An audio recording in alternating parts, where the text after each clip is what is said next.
ಯಾಕೆಪ್ಪ ನಮ್ಗೆ ಸರಿ ಕಾಣಂಗಿಲ್ಲ ನೋಡಿ. ಹೌದವ ಮಗಳ, ನಾನ್ ನಿನ್ನಿಂದ ಅಡ್ಡಾಡಿದ್ರೆ ಹೆಂಗ ಚಂದ ಕಾಣತ್ತೆ ಹೇಳು.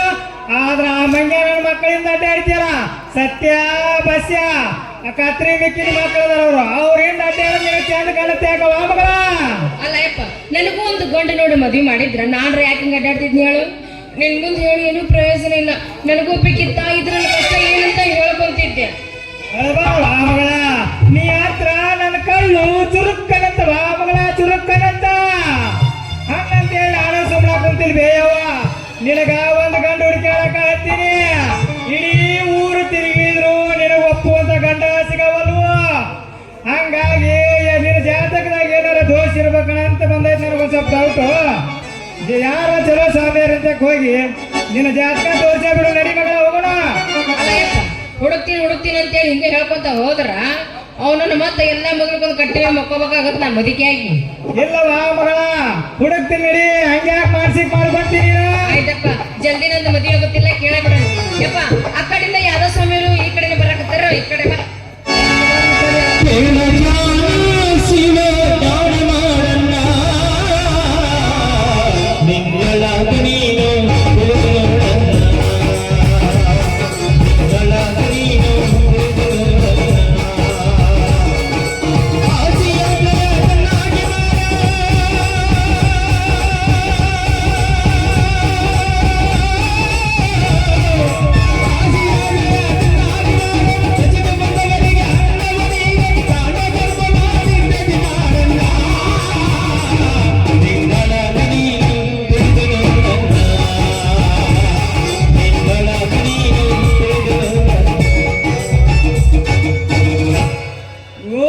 ಶಿವಯ, ಓಂ ನಮ ಶಿವಯ.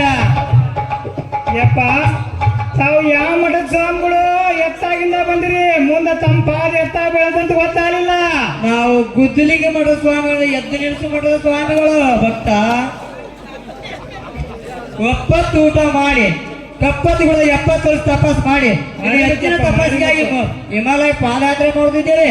ಇಲ್ಲೇ ಇತ್ತಲ್ಲಪ್ಪ ನಾಗನಾಥನ ಪಾಳ, ಅಲ್ಲೇ ಬ್ಯಾಚಿಗಿತ್ತು, ಅಲ್ಲೇ ಹೋಗ್ಬೇಕಿಲ್ಲಪ್ಪ. ಆ ಹಿಮಾಲಯದಾಗ ಹೋಗಿ ಯಾಕೆ ತಂಡೆ ಸಾಲ್ತೀರಿ?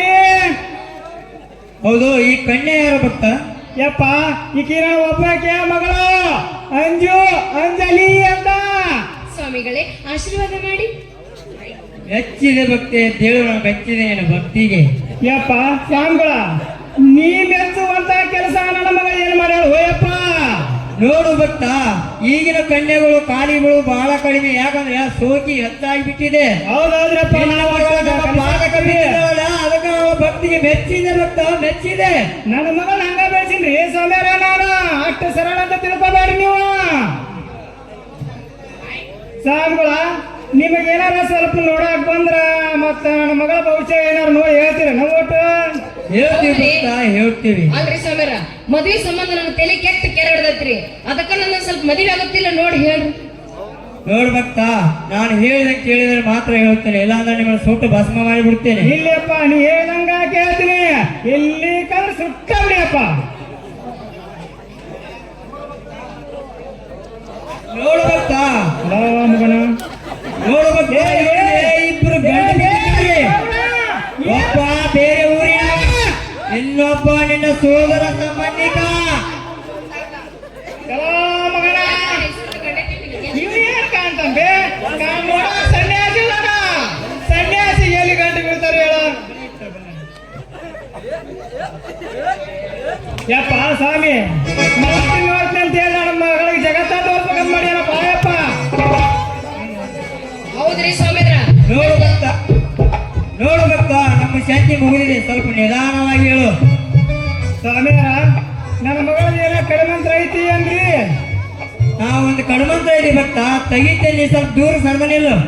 ಯಾಕಾಗೋದ ಗಳಪ್ಪ? ಯವ್ವ ಮಗಳ, ಅವ್ರೇನೋ ಕಡಿಮಂತ್ರ ತೆಗಿತಾರಂತ ನೀ ತಗಸ್ಕೊಂಡವ್ರ ಮನೆಗೆ ಬಂದ್ಬಿಡಿ. ಅವ ನಾ ಕಾಯ್ತಿರ್ತೀನಿ. ನಿಮ್ಮ ಮುಂದೆ ಹೆಣ್ಮಳ ತೆಗೆಸ್ಕೊಂಡ್ಬರ್ತೀನಿ.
ಹೊಳೆಯಂತೆ ಹರಿವ ಹಣಕ್ಕೆ ಹಮ್ಮೀರ ನಾನು. ಇನ್ನು ಹೊಳೆಯುವ ಹೆಣ್ಣು ಮಕ್ಕಳಿಗೆ ಪ್ರೇಮ ಕುಮಾರ.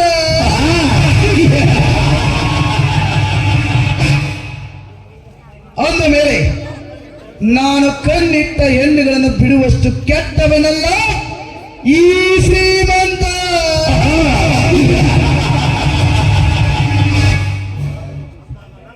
ಅಂತಹದ್ರಲ್ಲಿ ನನ್ನ ಕಣ್ಣ ಮುಂದೆ ಮಿಂಚಿ ಮರೆಯಾಗುತ್ತಿರುವ ನಸ್ತ್ರ ನೇತ್ರಗಳನ್ನು ಹೊಂದಿರುವ ಸ್ವಪ್ನ ಸುಂದರಿ ಗಂಗಾ.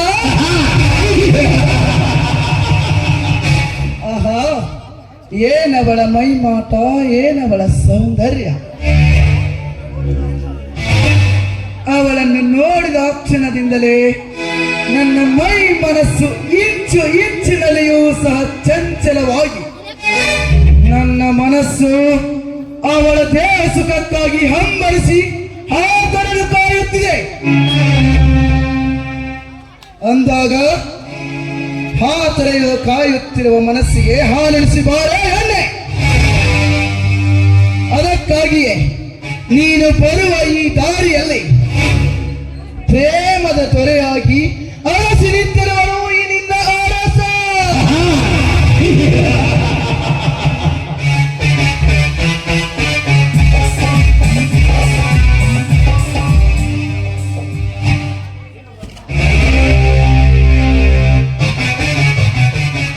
ನಿಲುಗಂಗ, ಅವಸರದ ನಡಿಗೆಯನ್ನು ಸ್ವಲ್ಪ ನಿಲ್ಲಿಸಿ ಈ ನಿನ್ನ ಅರಸನ ಮಾತನ್ನು ಸ್ವಲ್ಪ ಆಲಿಸು. ಬೇರೆ ಅರಸನ ಮಾತನ್ನು ಆಲಿಸುವ ಸಮಯ ನನಗಿಲ್ಲ. ಯಾಕಂದ್ರೆ ನನ್ನ ಅರಸ ನನ್ನ ಮನೆಯಲ್ಲಿ ನೀರಿಗಾಗಿ ಕಾದು ಕೂತಿದ್ದಾನೆ. ದಾರಿ ಬಿಡಿ. ನಿಲ್ಲಗಂಗ, ಆಸೆ ಪಟ್ಟು ಬಂದ ಈ ಹಮ್ಮೀರನನ್ನು ಬಿಟ್ಟು ಬಡತನದ ಬೇಗೆಯಲ್ಲಿ ಬಿತ್ತಿರುವ ಬಡವನನ್ನು ಅರಸಿ ಹೋಗುವೆಲ್ಲ. ನೀನೆಂತಹ ಮೂರ್ಖಳು. ಸಾವುಕಾರೆ, ಪತಿಯೇ ಪರದೈವ ಎಂದು ನಂಬಿ ನಿಂತಿರುವ ಹೆಣ್ಣು ನಾಡು. ಅಂದ ಮೇಲೆ ಸಿರಿ ಸಂಪತ್ತಿಗೆ ಸೆರಗು ಜಾರಿಸಿ ಸೆರಗೊಟ್ಟಿ ಬದುಕುವ ಬಂಡ ಹೆಣ್ಣು ನಾನಲ್ಲ. ಸೆರಗು ಕೇಳೆ ಪತಿವ್ರತ ಹೆಣ್ಣೆ, ನಿನ್ನಂತ ಸೆರಗಿನ ನಾಡಿಯರ ಕಥೆಯನ್ನು ಮೈ ಮುಚ್ಚುವ ಬಟ್ಟೆಗಳನ್ನು ತೊಟ್ಟು ಬರುವುದನ್ನು ಬಿಟ್ಟು ಮಂಗಿನವರನ್ನು ಮರ್ಮಾಂಗಿಗಳ ತೋರ ಬಟ್ಟೆಯನ್ನು ತೊಟ್ಟು ಬೆಳಕಿ ಬರುವ ಹೆಣ್ಣುಗಳಷ್ಟಿಲ್ಲ ಈ ನಿನ್ನ ಸಮಾಜದಲ್ಲಿ. ಸಾವುಕಾರ, ಮಂದಿ ಹೇಳ್ತಾರ ಅಂತ ಹಂದಿ ತಿನ್ನಕ್ಕಾಗತ್ತಾ? ಆಗಲ್ಲ ತಾನೆ. ಅದರಂತೆ ಆಂಗ್ಲರಂತೆ ಅರ್ಧಂಬರ್ಧ ಬಟ್ಟೆ ತೊಟ್ಟು ತಿರುಗಾಡುವ ಬಂಡ ಹೆಣ್ಣು ನಾನಲ್ಲ. ಭಾರತ ಸಂಸ್ಕೃತಿಯಲ್ಲಿ ಬೆಳೆದಿರುವ ಭಾರತದ ನಾರಿ ನಾನು. ಸರಿ ಆಚೆ, ಸರಿ ಆಚೆ. ಗಂಗಾ, ಈ ಪುರುಷನ ಸರಸದ ಸಮಯದಲ್ಲಿ ಸರಿ ಆಚೆ ಎಂಬ ಶಬ್ದ ನಿನ್ನಂತ ಸೌಂದರ್ಯವತಿಯ ಬಾಯಿಂದ ಬರುವುದು ಚೆನ್ನಾಗಿ ಕಾಣ್ತಾ ಇಲ್ಲ. ಗಂಗಾ, ಈ ಸಂಜೆಯ ಸಮಯ ಜಾರಿ ಹೋಗುವುದಕ್ಕಿಂತ ಮುಂಚೆ ಸರಸದ ರಾಣಿಯಾಗಿ ನನ್ನನ್ನು ಬಿಗಿದಪ್ಪಿ ಬಾರೆ ನನ್ನಲ್ಲೇ ಒಲ್ಲದ ಮಾತಿನಿಂದ ಗುಲ್ಲಪ್ಪಿಸುವ ಮಾತುಗಳನ್ನು ಆಡಿದ್ದೆ ಆದರೆ ಬಲಾತ್ಕಾರದ ಬಲ ಬೀಸಿ ನಿನ್ನ ಶೀಲವನ್ನು ಅನುಭವಿಸಿ ಪ್ರಾಣವನ್ನು ಪರಮಾತ್ಮನ ಪಾದಕ್ಕೆ ಕಳಿಸಬೇಕಾಗುತ್ತೆ. ಹುಷಾರ್. ಶ್ರೀಮಂತ್ರೆ, ಎಚ್ಚರದ ಮಾತುಗಳನ್ನು ಆಡಿದ ತಕ್ಷಣ ಸರಸಕ್ಕೆ ಬರೋದಕ್ಕೆ ನಾನೇನು ಕೀಲಿಲ್ಲದ ಬಂಡಿ ಅಲ್ಲ. ಈ ಬಂಡಿಯನ್ನ ಸವಾರಿ ಮಾಡುವ ಗಂಡು ಗಲಿ. ನನ್ನ ಗಂಡ ಅರ್ಜುನ ನನ್ನ ಮನೆಯಲ್ಲಿ ಇದ್ದಾನೆ ಅಂದಾಗ ನೀನು ಅವನ ಮುಂದೆ ಒಂದು ತುಳಕ್ಕೆ ಸವಾಲ ಕೊಡೋ ನನಗೆ. ಎಲೆ ಸಕ್ಕಿನ ಎಣ್ಣೆ, ಹತ್ತು ಮೀರಿದ ಮಾತನಾಡಿದ ನಿನ್ನಂತ ನಾರಿಯರನ್ನು ನೆಲ ಇಲ್ಲದಂತೆ ಮಾಡಿದ ರಣಧೀರಾಳನು ಅಂದಾಗ ನಿನ್ನಂತ ಗರ್ವ ತುಂಬಿದ ಹೆಣ್ಣುಗಳು ಗಂಡನ ಧೈರ್ಯವನ್ನು ಬಳಸಿ ಪ್ರತಿವ್ರತೆಯ ದರ್ಪವನ್ನು ಬಳಸಲು ಬಂದಿದ್ದೆ ಆದರೆ ಅಂತ ಹೆಣ್ಣುಗಳ ಪ್ರತಿವ್ರತೆಯ ಕುಂಕುಮವನ್ನು ಅಳಸಿ ಹಾಕಿ ರಂಡೆಯನ್ನಾಗಿ ಮಾಡಿದ ಕಟುಕ ಕಳನಾಯ ಕಾರಣನು ಅಂದಾಗ ಸಮಯ ನೋಡಿ ಸಾಧಿಸಿ ನಿನ್ನ ಪತಿಯನ್ನು ಈ ಜಯರಾಜನ ಮೋಸದ ಮಾಯಾಜಾಲದಲ್ಲಿ ಸಿಲುಕಿಸಿ ಅವನನ್ನು ಪರಮಾತ್ಮನ ಪಾದಕ್ಕೆ ಕಳಿಸಿ ನಿನ್ನ ರಂಡೆಯನ್ನಾಗಿಸುತ್ತೇನೆ. ಆವಾಗ ನೀನು ಗಂಡನನ್ನು ಕಳೆದುಕೊಂಡ ರಂಡೆ, ಬಟ್ ಸಮಾಜದ ಕಣ್ಣಿಗೆ ಮದುವೆಯ 3 ತಿಂಗಳಲ್ಲಿ ಪತಿಯನ್ನು ನುಂಗಿದ ಮುಂದೆ. ಬೇಡಿ ಸೌಕರ್ಯ, ಬೇಡಿ. ನಿಮ್ಗೆ ಕೈ ಮುಗಿದು ಬೇಡ್ಕೊತೀನಿ. ದಯವಿಟ್ಟು ಇಂಥ ಕೆಟ್ಟ ಶಬ್ದವನ್ನ ಮಾತಾಡಿ ನನ್ನ ಮನಸ್ಸನ್ನು ನೋಯಿಸ್ಬೇಡಿ. ನೀವು ನೋಡಿ, ಈ ನನ್ನ ಮಂಗಲಿಗೆ ಯಾವ ತೊಂದರೆಯನ್ನು ಮಾಡಬೇಡಿ ಸೌಕರ್ಯ, ಯಾವ ತೊಂದರೆಯನ್ನು ಮಾಡಬೇಡಿ. ಗಂಗಾ, ಮೈಯಲ್ಲಿ ಶಕ್ತಿ ಇದೆ ಎಂದು ಊರ ಗೂಳಿಯ ಜೊತೆ ಗುತ್ತಾಡಲು ಬಂದಿದ್ದೆ ಆದರೆ ಗಾಯವಾಗುವುದು ಗೂಳಿಗಲ್ಲ, ನಿನ್ನ ಗಂಡ ಅರ್ಜುನನಿಗೆ. ಅದನ್ನರಿತು ಮುಂದಾಗುವ ಅನಾಹುತವನ್ನು ತಪ್ಪಿಸಬೇಕಾದರೆ ನೀನೀಗ ಏನೇ ಇದ್ದರೂ ನಾನು ಹೇಳಿದಂತೆ ಕೇಳಲೇಬೇಕು. ನೋಡಿ ಸೌಕರ್ಯ, ನನ್ನ ಶೀಲ ಮಾನ ಮರ್ಯಾದೆ ಬಿಟ್ಟು ಬದುಕುವ ಹೆಣ್ಣು ನಾನಲ್ಲ. ಬೇಕಂದ್ರೆ ನನ್ನ ಪ್ರಾಣ ಕೇಳಿ ಸಂತೋಷವಾಗಿ ಕೊಡ್ತೀನಿ. ಈ ಹೆಣ್ಣು ಗಟ್ಟಿ ತುಪ್ಪ ಇದ್ದ ಹಾಗೆ, ಇವಳನ್ನು ಅನುಭವಿಸುವುದು ಅಷ್ಟು ಸುಲಭವಾದ ಮಾತಲ್ಲ. ಸಿಕ್ಕ ಸಮಯವನ್ನು ಹಾಳು ಮಾಡಿಕೊಳ್ಳದೆ ಉಪಯೋಗಿಸಿ ಬಿಡಬೇಕಷ್ಟೇ. ರಂಬೆ, ಊರ್ವಶಿ, ಮೇನಕೆಯರನ್ನು ಕುಲುಮೆಯಲ್ಲಿ ಕಟ್ಟಿಗೆ ಇಟ್ಟು ಕಾಯಿಸಿದಾಗ ಹೊರಹೊಮ್ಮಿ ಬರುವುದು ಅವರ ಸುವಾಸನೆ. ಅದರಂತೆ ಸಮಯವನ್ನು ವ್ಯರ್ಥ ಮಾಡಬಾರದು. ಗಂಗಾ, ಹಾಗಾದರೆ ನಿನ್ನ ಸುಮಧುರ ಕಂಠದಿಂದ ಒಂದು ಮಧುರವಾದ ಗೀತೆ ಹೊರಹೊಮ್ಮಿ ಬರಲಿ.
ಶಿವ ಪೂಜೆಯ ಸಮಯದಲ್ಲಿ ಕರಡಿ ಅಡ್ಡ ಬಂದ ಹಾಗೆ ನನ್ನ ನಿನ್ನ ಸರಸದ ಸಮಯದಲ್ಲಿ ಯಾವುದೋ ಒಬ್ಬ ನೀಚ ಹತ್ತಿ ಬಂದ ಹಾಗೆ ಆಯಿತು.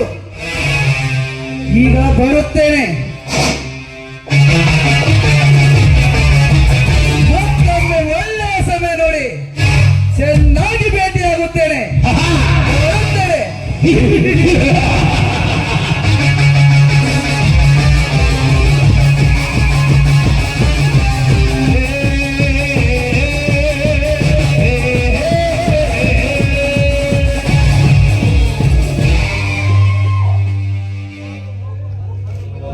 ಹೋಗು ಹೋಗು, ಧೈರ್ಯವಿಲ್ಲದ ಗಂಡ್ಸೆ.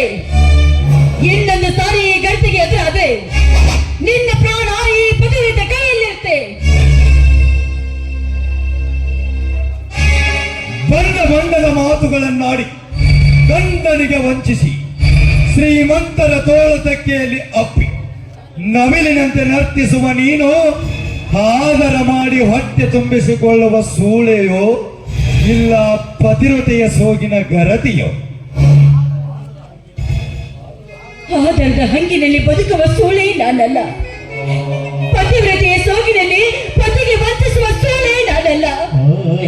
ನಾನು ಮುತ್ತೈದೆ ಹೆಣ್ಣು, ನಾನು ಮುತ್ತೈದೆ ಹೆಣ್ಣು. ನನ್ನ ಮುತ್ತೈದೆತನವನ್ನು ಕಾಪಾಡೋದಕ್ಕೋಸ್ಕರ ಪರದಾಡುತ್ತಿರುವ ಪರಮ ಪಾಪಿ ನಾನು. ಮುತ್ತೈದೆತನ ಕೇಳೆ, ಮುತ್ತೈದೆತನದ ಮಹತ್ವ ತಿಳಿಯದ ಮತಿಗೇಡಿ ಹೆಣ್ಣೆ. ಮುತ್ತೈದೆ ಅಂದರೆ 5 ಮುತ್ತುಗಳನ್ನು ಹೊಂದಿದವಳೆ ಮುತ್ತೈದೆ.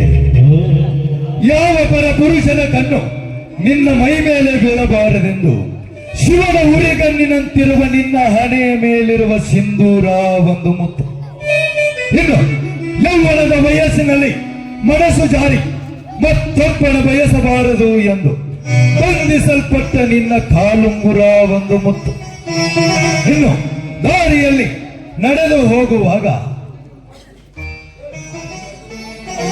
ಆನೆಗೆ ಅಂಕುಶದಂತೆ ಗಂಡನ ಹಿಡಿತದಲ್ಲಿರುವ ನಿನ್ನ ಮೂಗಿನ ಮೇಲಿರುವ ಮೂಗುತಿ ನತ್ತೊಂದು ಮುತ್ತು. ಇನ್ನು ನೀನು ಹೋಗುವಾಗ ಯಾವ ಗಂಡಸನ ಕಣ್ಣು ನಿನ್ನ ಎದೆಯ ಮೇಲೆ ಬಿದ್ದಾಗ ಕಾಮದ ಪೆತ್ತ ನೆತ್ತಿಗೇರಿಸಿಕೊಂಡು ನಿನ್ನ ಹತ್ತಿರ ಬಂದಾಗ ಸಹೋದರಿ ಎಂದು ಎಚ್ಚರಗೊಳ್ಳಲಿಕ್ಕೆ ನಿನ್ನ ಎದೆಯ ಮೇಲಿರುವ ಮಾಂಗಲ್ಯವು ಒಂದು ಮುತ್ತು. ಇವು 5 ಮುತ್ತುಗಳನ್ನು ಹೊಂದಿದವಳೇ ಮುತ್ತೈದೆ. ತಾಯಿ ಇಲ್ಲದ ತಾಯಿಯಾಗುವ ಈ ಕಲಿಯುಗದಲ್ಲಿ ನಿನಗೇಕೆ ಬೇಕು ಶೀಲತನದ ಸಂಪ್ರದಾಯ?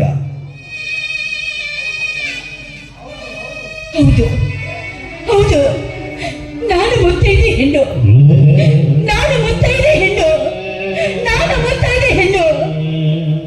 ನೋಡಿ, ನಾನು ಸೀರೆಗೆಟ್ಟವಳಲ್ಲ, ಪತಿ ಪರದೈವದಿಂದ ಬದುಕುವ ಹೆಣ್ಣು. ನಾನು ಸೀರೆಗೆಟ್ಟವಳಲ್ಲ, ನಾನು ಶ್ರೀಮತಿ ಹೆಣ್ಣು. ಶೀಲವಂತ ಹೆಣ್ಣು. ಶೀಲದ ಅರ್ಥವೇ ಗೊತ್ತಿಲ್ಲದ ಮತಿಗೇಡಿ ಹೆಣ್ಣೆ, ಕೇಳು ಶೀಲದ ಅರ್ಥವನ್ನು. ಸತ್ಯ, ಧರ್ಮ, ನಿಸ್ವಾರ್ಥ ಇವು ಪಂಚಗುಣಗಳನ್ನು ಕಾಪಾಡಿಕೊಂಡವಳೆ ಶೀಲವತಿ ಎಂದು ಹೇಳುತ್ತದೆ ಈ ಸಮಾಜ. ಅಂದಾಗ ತಾಯಿ ಇಲ್ಲದ ತಾಯಿಯಾಗುವ ಈ ಸಮಾಜದಲ್ಲಿ ನಿನಗೇಕೆ ಬೇಕು ಶೀಲತನದ ಸಂಪ್ರದಾಯ? ನೋಡಿ, ನಿಮಗೆ ಕೈ ಮುಗಿದು ಬೇಡ್ಕೊತೀನಿ, ಮಾತ್ಮತಿಗೂ ನಾನು ಸೀಲೆಗೆಟ್ಟವಳು, ನಾನು ಸೀಲೆಗೆಟ್ಟವಳು ಅಂತ ಚುಚ್ಚಿ ಚುಚ್ಚಿ ನುಡಿಬೇಡಿ ನಿಮ್ಮ ನಾಲಿಗೆಯಿಂದ. ನಾಲಿಗೆ ಶಾಲೆ ಕಲಿಸುವ ಗುರುಗಳೇ ಮಕ್ಕಳ ಕೈಯಲ್ಲಿ ಮಕ್ಕ ತೆಗೆದುಕೊಂಡು ಬಾ ಎಂದು ಹೇಳುವುದು ಇದೇ ನಾಲಿಗೆ ತಾನೆ?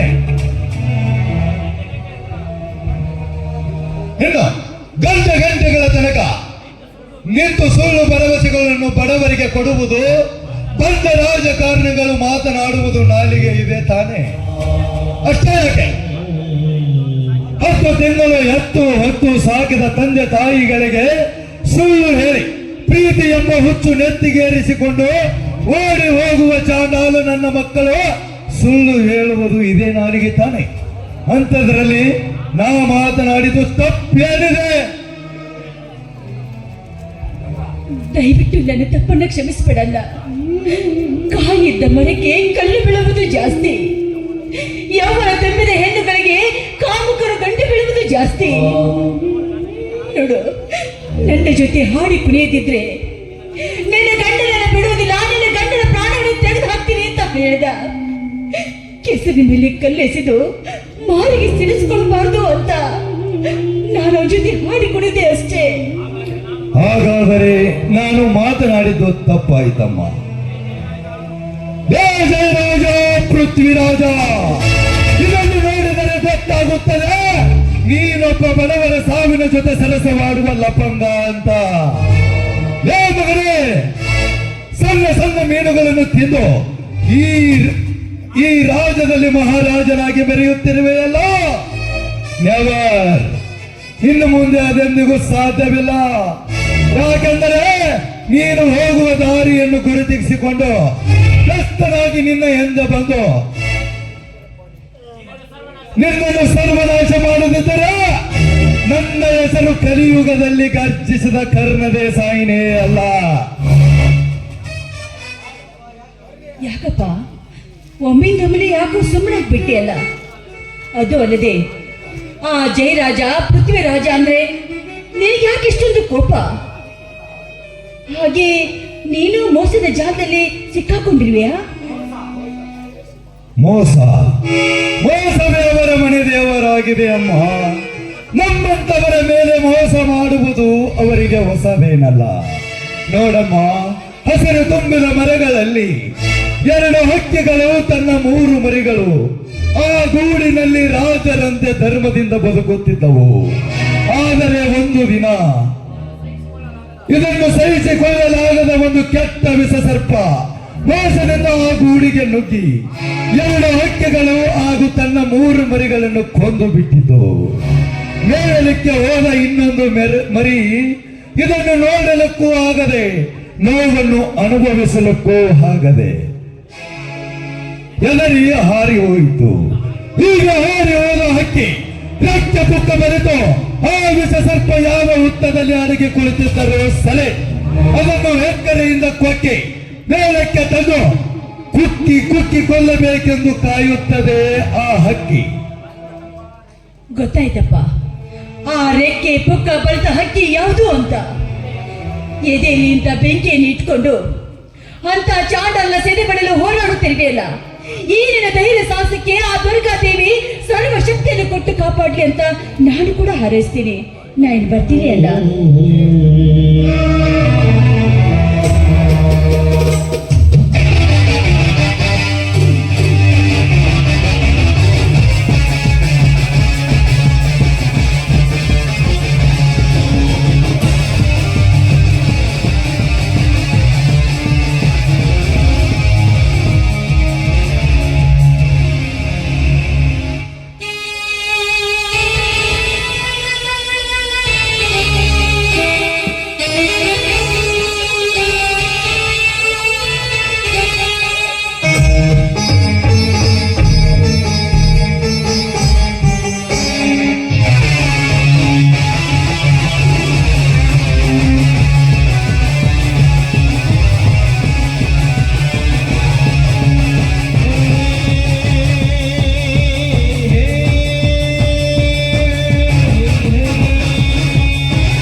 ಫೋನ್ ಮಾಡಿ ಬರಲಿಕ್ಕೆ ಹೇಳಿದ್ದು ಏನು ವಿಷಯ?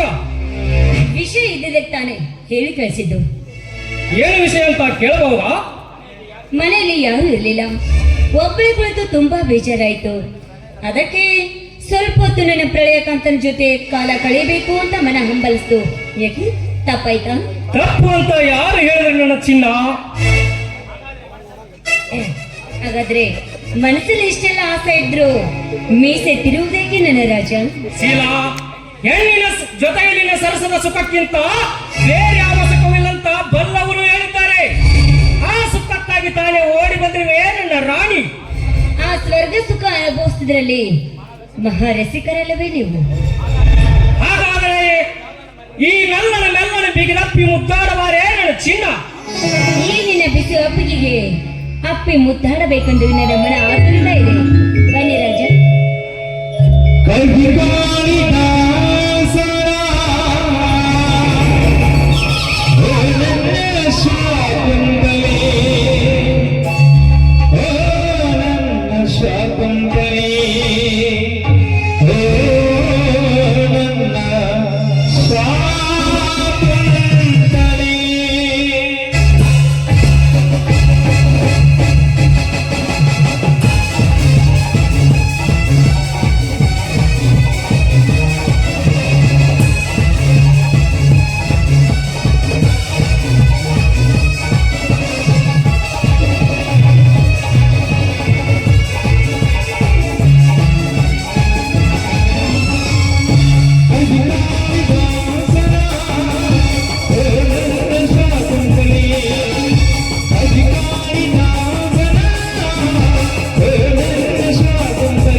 ಈಗ ನನ್ನ ಮನಸ್ಸಿಗೆ ಹಗುರವಾಯ್ತು ನೋಡಿ. ಶೀಲಾ, ಕುಲಕರ್ಣಿ ಅಂತ ಹೇಳಿ ಅಲ್ಲ, ಸರ್ಕಾರದವ್ರು ಕೊಡೋ ಸಂಬಳ ಜಾಸ್ತಿ ಐತಿ, ನಿಮಗೆ ಯಾಕೆ ಕಮ್ಮಿ ಕೊಡ್ತಾರ? ನೋಡ್ರಿ ಸಾವ್ರ, ನಮ್ಮೂರಿನ ಸಾವುಕಾರ ಜಯರಾಜಪ್ಪ ಪೃಥ್ವಿರಾಜ್ ಸೇರ್ಕೊಂಡು ಇದ್ದಿದ್ದು ಎಲ್ಲಾರ್ದು ಬಡದು ಬಾಯಾಗ ಹಾಕೊಂತಾರ. ಹಂಗಾಗಿ ಹದ್ದು ಬಡ್ದು ಹಾವಿನ ಬಾಯಾಗ ಕೊಟ್ಟಂಗ ಐತಿ ನಮ್ ಬಾಳ್ಯಾವ. ಅಂದ್ರ ಅಷ್ಟು ಕೆಟ್ಟದನ ಕುಲಕರ್ಣಿ? ಕೆಟ್ಟ ಅಷ್ಟ ಅಲ್ರಿ, ಎಷ್ಟೋ ಮಂದಿ ಹೆಣ್ಮಕ್ಳು ತಾಳಿನ ತಗದಾನ್ರಿ ಅವ ಕುಲಕರ್ಣಿ. ನಾವು ಸ್ಥಿತಿಗೆ ಕಾರಣ ಹಲ್ಕಟ್ ಕುಲಕರ್ಣಿ. ಅವ್ನು ಹೆಗಲ್ ಕಳೆದ ಬೈಕ್ ನಿಂದಿರ್ಲಿ, ಇಲ್ಲ ಅಂದ್ರೆ ಯಾವ ಮುದಿಕಾರ ಬಂದು ಮುಚ್ಚಿ ಹಾಕ್ಲಿ. ಅಷ್ಟ ಅಲ್ರಿ, ಯಾವ್ದಾರ ಬಂದು ಜಾತಿ ನಾಯಿ ಕಡ್ದು ಹೋಗೋದು ನೋಡೋ ಕುಲಕರ್ಣಿ ಅಂತೀನಿ. ನಿಮ್ಮವ್ರ ನಿಲ್ಸ್ರು, ನಿಮ್ದು ಬಾಯಿನ ಬಚ್ಚಲ ಮಣಿಯ ಹಿಂಗ್ಯಾಕ್ ಬೈದಾಡಕತ್ತೀರಿ? ಅಯ್ಯೋ ಅಂಜಲಿ, ಹೇಳಿದ್ರೆ ನೀನು ಆಕಾರ ಡ್ರೆಸ್ ಹೇಳಿ ಯಾರು ನೋಡ್ಯಲ್ಲ ನಿಂದು? ಇದ ಮಂಡಿ ಜಯರಾಜಪ್ಪ ತಂಗಿದ ಮದುವೆ ಇತ್ತಲ್ಲ, ಅದಕ್ಕೆ ಕೊಡ್ಸಾರಿ ಡ್ರೆಸ್, ಅದಕ್ಕೆ ಹಾಕೊಂಡ್ ಬಂದಿನ್ ನೋಡು. ಯಾಕೆ ಗುರ್ತು ಸಿಗ್ಲಿಲ್ಲ ನಿಮಗ? ಏನೋ ಮರ ಮೊನ್ನೊಂದು ಡ್ರೆಸ್ ಬರಕೊಂಡ್ ನಿಮ್ದೇನ್ ಆಕಾರದು ಚೇಂಜ್ ಆಗಿಬಿಡತ್ತಲ್ಲ ಅಂತೀನಿ. ಫುಲ್ ಚೇಂಜ್ ಅಂದ್ರೆ ಚೇಂಜ್. ನಾ ಎದಕ್ ಬಂದಿನಿ ಗೊತ್ತಾ? ನೀಗ ನಿಮ್ಮ ನೋಡಕ್ ಬಂದೀನಿ, ಮಾವ ನಿಮ್ಮನ್ನ ನೋಡಕ್ ಬಂದೀನಿ. ಯಾರು ಒಗದ ಬಿಡು ಒಂದ್ ಶಾವ್ಗೆನ ಮಜ್ಜಿನ.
ಅದಕ್ಕೆಷ್ಟು ಹುಡುಗರು ನಿನಗೆ ಹಿಂಡಿ ಹಚ್ಚಾರದ ಎಲ್ಲ ಗುರ ಚಟ್ನಿ ಹಚ್ಚಾರ.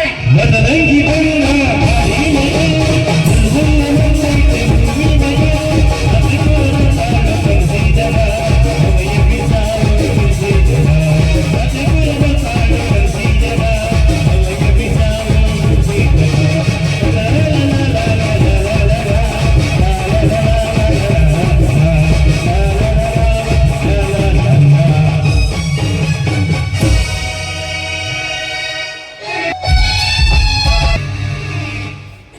ಸಿಡಿದೆದ್ದ ಹುಲಿ ಲೇಚಿನ ಈ ಜಯರಾಜನ ಮಾಸದ ಮಾಯಾಜಾಲಕ್ಕೆ ಸಿಲುಕಿದ ನಿನ್ನ ಸಂಸಾರ ಬಿರುಗಾಳಿಗೆ ಸಿಕ್ಕ ಅಡಗಿದಂತೆ ಕಡಲಲ್ಲಿ ಮುಳುಗಿ ಹೋಯ್ತಲ್ಲ. ಈಗ ಮಾಡುವ ನಿನ್ನ ಬದುಕು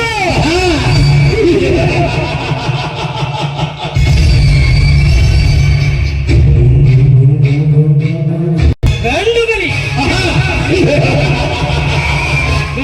ನಾನೆಂದು ಬಂಡ ಪೌರುಷದಿಂದ ಮಾತುಗಳನ್ನಾಡಿ ಜೀವನ ಎಂಬ ಕಾಲಚಕ್ರದಲ್ಲಿ ಷಂಡನಾಗಿ ಬಿಟ್ಟಿಯ ಅರ್ಜುನ.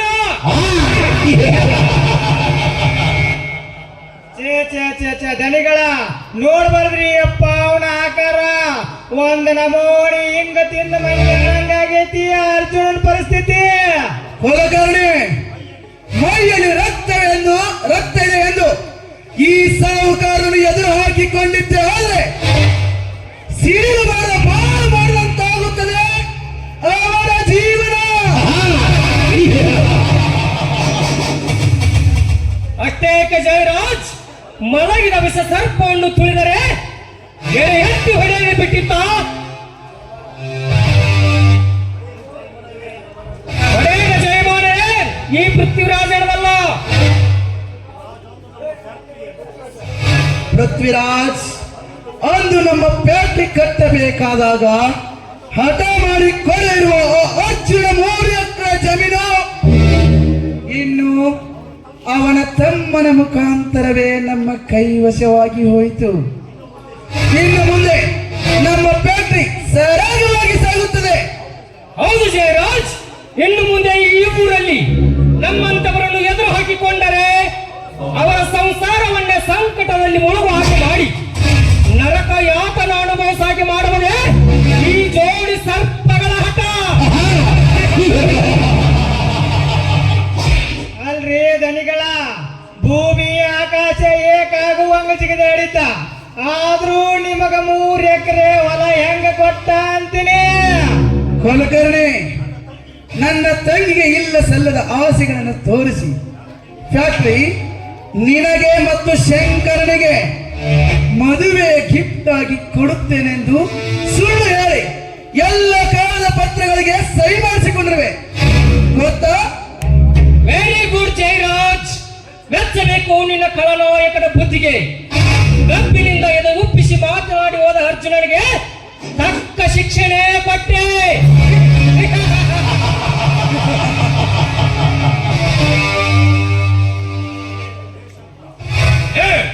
ಶಿಕ್ಷೆ ಕೊಡಲಿಕ್ಕೆ ನೀವೇನು ಸುಪ್ರೀಂ ಕೋರ್ಟವ ಅಥವಾ ಕರ್ಮಧರ್ಮಗಳನ್ನು ತೂಗಿ ನೋಡಲಿಕ್ಕೆ ಯಮಧರ್ಮರ? ವಲಸದಿಂದ ಹಂದಿಗಳು ನೀವು. ಏ ಶಂಕರ್, ಯಾರೆಲ್ಲರೂ ನಿಂತು ಮಾತನಾಡುತ್ತಿದ್ದೇನೆಂದು ಸ್ವಲ್ಪ ಮನದಲ್ಲಿ ಎಚ್ಚರವಿರದೆ ಹೊಚ್ಚರಂತೆ ಮಾತನಾಡುತ್ತಿದ್ದಾದ್ರೆ ನಿನ್ನಣ್ಣನಿಗೆ ಬಂದ ಪರಿಸ್ಥಿತಿ ನಿನಗೂ ಬಂದಿತ್ತು. ಹುಷಾರ್. ಮುಚ್ಚು ಬಾಯಿ.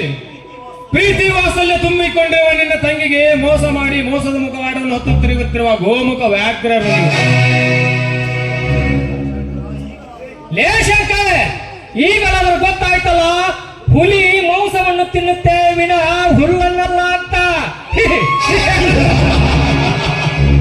ಲೇ ಪೃಥ್ವಿರಾಜ, ಮಾಂಸ ಇರು ತಿನ್ನಲಿಕ್ಕೆ ನಾವೇನು ಚುಂಕಿ ಮರಿಗಳಲ್ಲ. ನಿಮ್ಮಂತ ಗೋಮುಖ ವ್ಯಾಘ್ರಗಳನ್ನು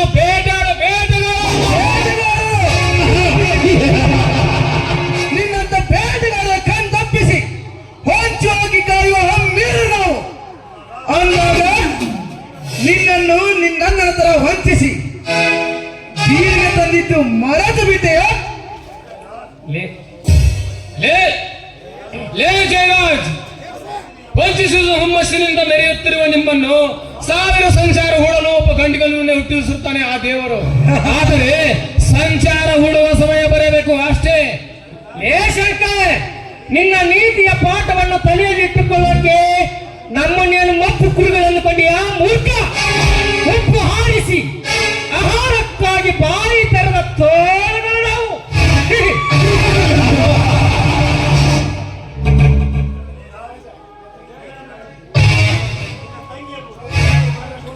ಲೇ ಜಯರಾಜ್, ನೀನು ನಿನ್ನ ತಂಗಿ ಮಾಡಿದ ಮೋಸವನ್ನು ಇಡೀ ಊರಿಗೆ ಎಳೆ ಎಳೆಯಾಗಿ ಬಿಚ್ಚಿಟ್ಟು ಸ್ವಚ್ಛಂದವಾಗಿ ತೋರಿಸಿಕೊಡುತ್ತೇನೆ. ಆವಾಗ ನಿನಗೆ ನೀನಂತ ಮಾನಗಿರಿ ಅಂತ ಗೊತ್ತಾಗುತ್ತೆ.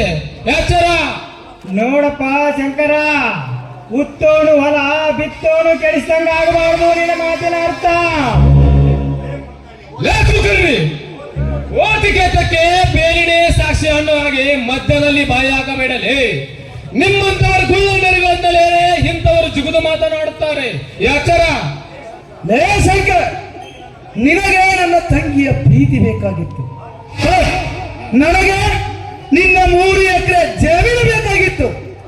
ಅದಕ್ಕೋಸ್ಕರ ಹಿಂದೆ ಮುಂದೆ ನೋಡದೆ ನಿನ್ನ ತೀರಿಕದ ಮನೆಗೆ ನನ್ನ ತಂಗಿಯನ್ನು ದಾರಿ ಎರೆದು ಕೊಟ್ಟಿರುವೆ. ಹಾಗೆ ದಾರಿ ಎರೆದು ಕೊಡಲು ನನ್ನನ್ನೇನು ಮೂರ್ಖನೆಂದುಕೊಂಡರೆ?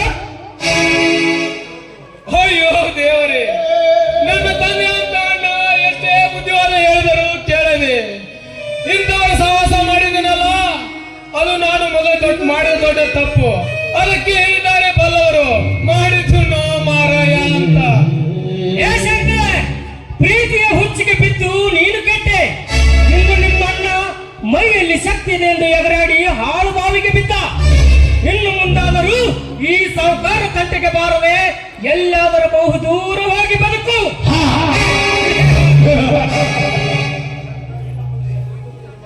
ಶಂಕರ್, ಇನ್ನು ಮುಂದೆ ನೀನು ನಿಮ್ಮನ್ನ ಹಲ್ಲು ಕಿತ್ತ ಹಾವು ಇದ್ದಂಗೆ ನಿಮ್ಮಂತ ಹಾವುಗಳನ್ನು ಆಟ ಆಡಿಸುವ ಹಾವಾಡಿಗರು ನಾವು. ಲೇ ಜಯರಾಜ, ಲೇ ಪೃಥ್ವಿರಾಜ, ಕೊನೆಯದಾಗಿ ನಿಮಗೊಂದು ಮಾತನ್ನು ಹೇಳ್ತೀನಿ, ಕೇಳಿಸಿಕೊಳ್ಳಿ. ತೀರ್ಥನಿಗಿಂತ ಶ್ರೇಷ್ಠನಿಲ್ಲ, ಪಾರ್ಥನಿಗಿಂತ ಶೂರನಿಲ್ಲ ಅಂದಾಗ ಆ ದ್ವಾಪರ ಯುಗದಲ್ಲಿ ಆ ಅರ್ಜುನ ಚಕ್ರವನ್ನು ಹೇಗೆ ಭೇದಿಸಿದನು, ಅದರಂತೆ ನನ್ನಣ್ಣ ಈ ಕಲಿಯುಗದಲ್ಲಿ ನಿಮ್ಮಂತ ಕಪಟಕಾರಸ್ಥರ ಕೋಟೆಯನ್ನು ಒಡೆಯುತ್ತಾನೆ. ನಿಮ್ಮ ಕೋಟೆಯನ್ನು ಚಿತ್ರ ಮಾಡುತ್ತಾನೆ.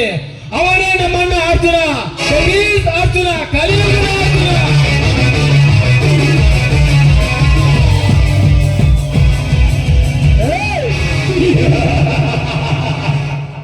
ಹೋಗು ಹೋಗು ಶಂಕರ್, ಹೋಗು. ಇನ್ನು ಮುಂದೆ ನೀನೇನೇ ಇದ್ದರೂ ನಡೆಯಬೇಕಷ್ಟೇ ವಿನಃ ಹಾರಾಡಲಿಕ್ಕೆ ಎಂದಿಗೂ ಸಾಧ್ಯವಿಲ್ಲ. ಯಾಕೆಂದ್ರೆ ನಿನ್ನ ರೆಕ್ಕೆಯನ್ನು ಕತ್ತರಿಸಿ ಹಾಕಿದ ಕಟುಕ ಕಾಲದ ಕಾರಣ. ದನಿಗಳ ಕಟುಕನ ಮನೆಯಲ್ಲಿ ಕಟ್ಟಿದ ಕುರಿ ನನ್ನನ್ನು ಕೊಲ್ಲಬೇಡಿ, ಬಿಟ್ಟು ಬಿಡಿ ಎಂದರೆ ಬಿಡುವಣ ಕಟುಕ? ಸಾಧ್ಯನ ಇಲ್ಲ. ಮುಂದೇನಾಗತ್ತಂತ ನೋಡೇ ಬಿಡು, ನಡ್ರಿ.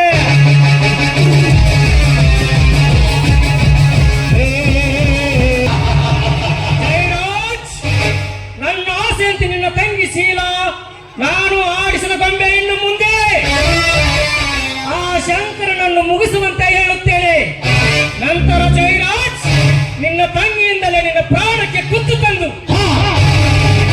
ಸರ್ವ ಆಸ್ತಿಯನ್ನು ನನ್ನ ಕೈವಶ ಮಾಡಿಕೊಂಡು ನೀನು ಮಾಡಿದ ಮೋಸಕ್ಕೆ ಪ್ರತಿ ಮೋಸ ಮಾಡಲು ಹೋದರೆ ಇವನ ಕಪಟಕಾರ ಸ್ಥಳದ ಖಳನಾಯಕರ ಅಧಿಪತಿ ಪೃಥ್ವಿರಾಜನೇ ಅಲ್ಲ.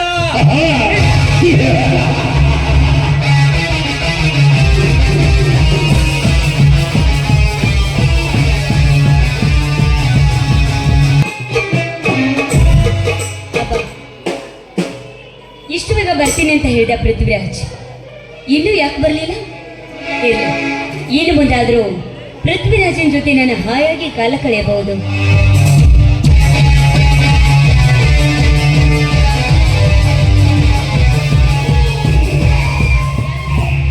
ಯಾರು ಯಾರು ನೀವು? ಶೀಲಾ, ನಿನ್ನ ಪ್ರೇಮದ ಮನದರ್ಶ ಪೃಥ್ವಿರಾಜ್. ಏಕೆ? ಶ್ರೀರಾಮನ ವೇಗಿ ಕಾಯ್ದುಕೊಳ್ತಾ ಆ ಶಬರಿಯಂತೆ ನಿನಗೋಸ್ಕರ ಬಕ ಪಕ್ಷಿಯಂತೆ ನಿನ್ನ ದಾರಿಯನ್ನೇ ಕಾಯ್ತಾ ಇರುವೆ.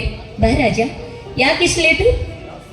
ಶೀಲಾ, ಸರಸದ ಸಮಯಕ್ಕೊಂದು ಅವಸರದಿಂದ ಬರುತ್ತಿರುವಾಗ ಒಂದು ಇಂಪಾರ್ಟೆಂಟ್ ಕೆಲಸ ಬಂತು, ಅದಕ್ಕೆ ಲೇಟ್ ಆಯ್ತು. ಏನಿದು ನಿನ್ನ ಕೈಯಲ್ಲಿ ಬ್ಯಾಗು? ಎಲ್ಲಿಗೆ ಹೊರಟಿರುವೆ? ಇದೇನು ಪೃಥ್ವಿರಾಜ್ ಈ ರೀತಿ ಕೇಳ್ತಾ ಇದೆಯಾ? ನಿನ್ ಜೊತೆ ಸ್ಥಿತಿಯಲ್ಲಿ ಹಾಯಾಗಿರೋಣ ಅಂತ ಮಾಡಿಕೊಂಡ ಗಂಡನಿಗೆ ವಿಷಯ ಧರಿಸಿ ಆ ಹಾಲು ಮನೆಯನ್ನು ಬಿಟ್ಟು ನಿನ್ನೆಲ್ಲಿಗೆ ಬಂದಿದ್ದೇನೆ.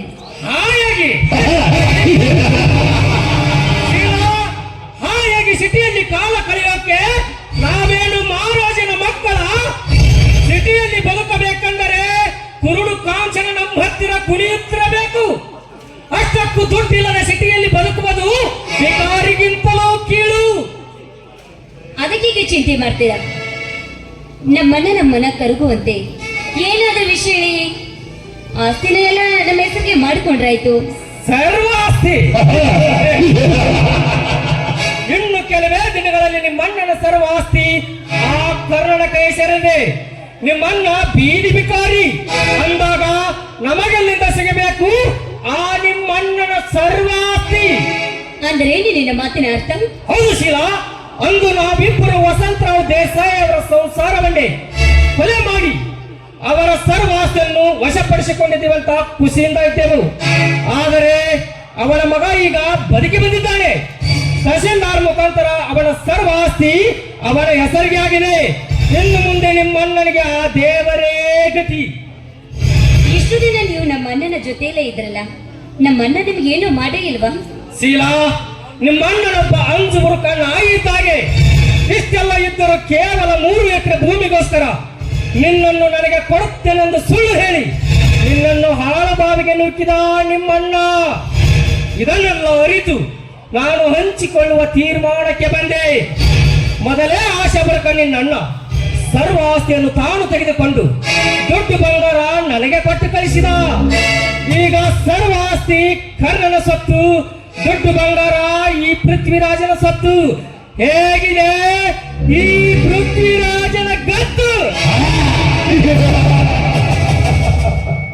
ಅದೆಲ್ಲ ಇರ್ಲಿ ಬಿಡಿ, ಬನ್ನಿ. ಈ ಬ್ಯಾಗಲ್ಲಿ ಹಣ ಬಂಗಾರ ಸಾಕಷ್ಟು ಇದೆಯಲ್ಲ, ಇದನ್ನೇ ತೆಗೆದುಕೊಂಡು ನಡೀರಿ. ನಾವಿಬ್ರು ಎಲ್ಲಾದ್ರೂ ಹಾಯಾಗಿರೋಣ. ಬನ್ನಿ. ಅದೆಂದಿಗೂ ಸಾಧ್ಯವೇ ಇಲ್ಲ ಶೀಲಾ. ನಿನ್ನ ಜೀವನವೇ ಬೇರೆ, ನನ್ನ ಜೀವನವೇ ಬೇರೆ ಅಂದಾಗ ಎಂದಾದರೂ ಹಂದಿಯ ಜೊತೆ ಬಾಳಲು ಹೇಗೆ ಸಾಧ್ಯ? ಅಂದರೆ ನಿನ್ನ ಮಾತಿನ ಅರ್ಥ? ಲೇ ಹುಚ್ಚೆಯಲ್ಲೇ, ಇಂದು ನಿನ್ನ ಗಂಡನನ್ನೇ ಬಿಟ್ಟು ಬಂದಿರುವಳು, ನಾಳೆ ಇನ್ನೊಬ್ಬನ ಜೊತೆ ಹೋಗುವುದಿಲ್ಲ ಅನ್ನೋದಕ್ಕೆ ಏನು ಗ್ಯಾರಂಟಿ?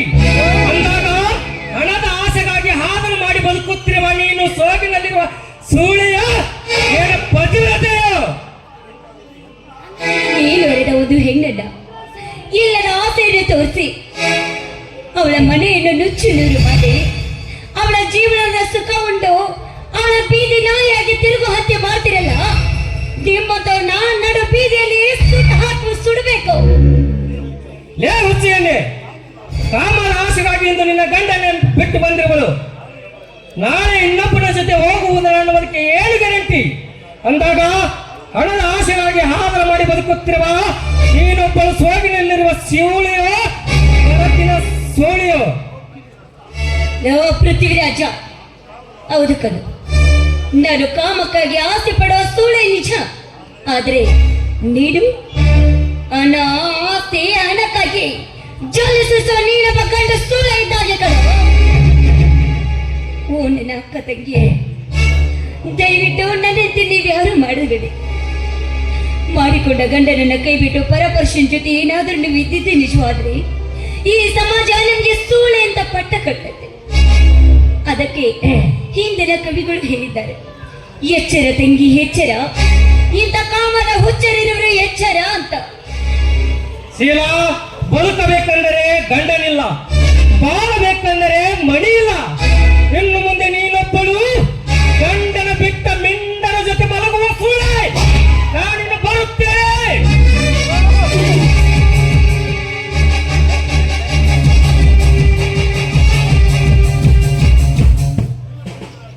ಏ ನೀಲ ಪೃಥ್ವಿರಾಜ, ಹೆಣ್ಣಿನ ಜೊತೆ ಜೀವನ ಜೊತೆ ಆಟ ಆಡುವ ನಿನ್ನಂತವನು ಈ ಭೂಮಿ ಮೇಲೆ ಬದುಕಿರಬಾರ್ದು ಕಣು. ನಿಮ್ಮಂತವ್ರೇನಾದ್ರೂ ಬದುಕಿದ್ರೆ ನನ್ನಂತ ಎಷ್ಟು ಹೆಣ್ಮಕ್ಳ ಜೀವನ ಹಾಳು ಮಾಡ್ತೀರಾ. ನಿಮ್ಮಂತವ್ರು ಬದುಕಿರಬಾರ್ದು.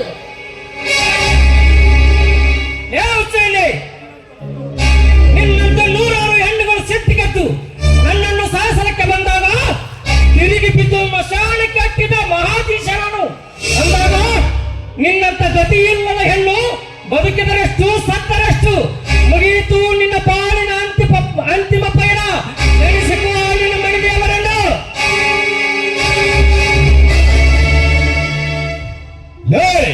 ನಿಲ್ಲಿಸ್ಲೇ ಮಗನ. ಹೆಣ್ಣು ಮಕ್ಕಳ ಜೊತೆ ಶೀಲದ ಜೊತೆ ಆಟ ಆಡುವ ನಿಮ್ಮಂತವರನ್ನು ಸುಟ್ಟು ಹಾಕಲು ಮೆಟ್ಟಿ ಬಂದಿರುವನು ಈ ಕಲಿಯುಗದ ಕರ್ಣ. ಏ ಕರ್ಣ, ಸಂಬಂಧವಿಲ್ಲದ ವಿಷಯದಲ್ಲಿ ಪದೇ ಪದೇ ಈ ಪೃಥ್ವಿರಾಜನ ಎದುರಾಗಿ ಕಾಣುತ್ತಿರಬೇಕಲ್ಲ, ಇದರ ಪರಿಣಾಮ ನೆಟ್ಟಗಿರುವುದಿಲ್ಲ. ಎಚ್ಚರ ಮಗನೇ.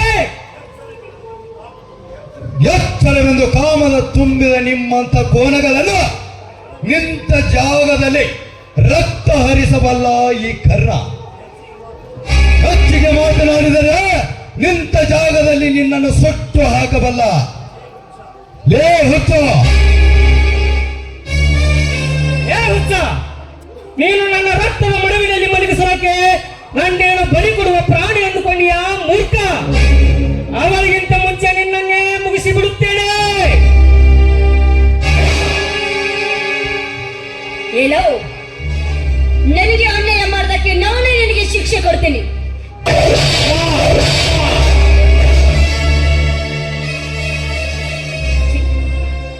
ನನ್ನಂತ ನೀತಿಗೆಟ್ಟ ಹೆಣ್ಣು ಕೂಡ ಈ ಸಮಾಜದಲ್ಲಿ ಬದುಕಬಾರದು. ಏನಮ್ಮ ನೀನು ಮಾತನಾಡುತ್ತಿರುವುದು? ನಾನು ಮಾಡಿದ ಪಾಪಕ್ಕೆ ತಕ್ಕ ಪ್ರಾಯಶ್ಚಿತ್ತ. ನೋಡಮ್ಮ, ತಪ್ಪು ಮಾಡಿದ ಮನುಷ್ಯ ತಿದ್ದಿ ನಡೆಯಬೇಕು. ಆದರೆ ಅದಕ್ಕೆ ಸಾವೇ ಒಂದೇ ಕಾರಣವಲ್ಲಮ್ಮ. ಇದು ಕವಿ ಬರೆದ ಕಾಲ್ಪನಿಕ ಕಥೆಯಲ್ಲಿ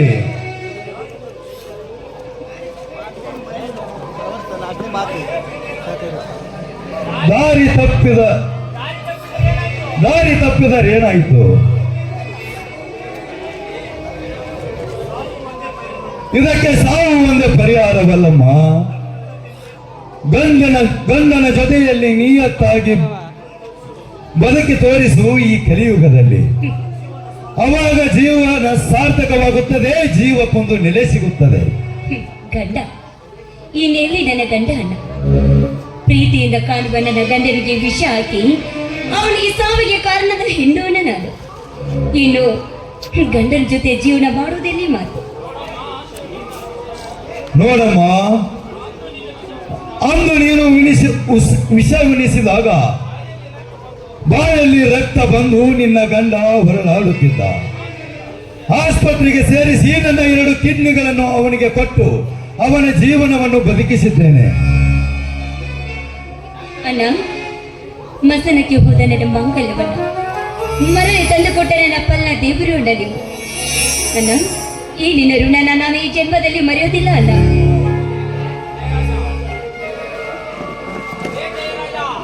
ಜಯರಾಜ,